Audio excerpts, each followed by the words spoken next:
peristiwa yang terjadi adalah peristiwa penembakan. Baradae ungkap fakta kejadian sebelum Brigadir J ditembak. Putri Chandrawati menangis, tidak ada pelecehan. Tudingan Brigadir J melakukan pelecehan terhadap Putri Chandrawati, istri Irjen Verdi Sambo, dibantah oleh Baradae. Baradae kepada kuasa hukumnya Muhammad Burhanuddin dilansir dari Tribun News mengaku Putri Chandrawati telah menangis sejak perjalanan dari Magelang. Saat di Magelang, Putri Chandrawati dan Verdi Sambo merayakan ulang tahun pernikahan. Selain itu, Burhanuddin mengungkapkan bahwa tidak ada pelecehan yang dialami oleh Putri Chandrawati di rumah dinas Duren 3, Jakarta Selatan. Burhanuddin juga menceritakan peristiwa di rumah dinas Irjen Verdi Sambo di mana Baradae disebutnya sebagai penembak pertama kepada Brigadir J.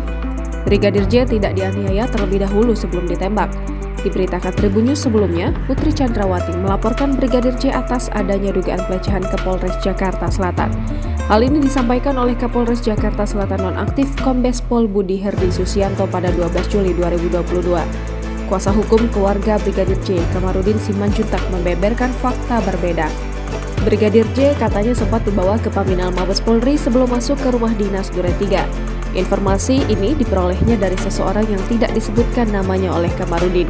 Oleh sebab itu, Kamarudin meminta periksa CCTV Mabes Polri segera diperiksa, jangan sampai dicopoti semua. Menurutnya, dibawanya Brigadir J ke Paminal Mabes Polri untuk disiksa terkait informasi dugaan perselingkuhan Verdi Sambo yang disampaikan kepada Putri Chandrawati. Ia diperiksa sampai semua handphone milik Brigadir J dibuka.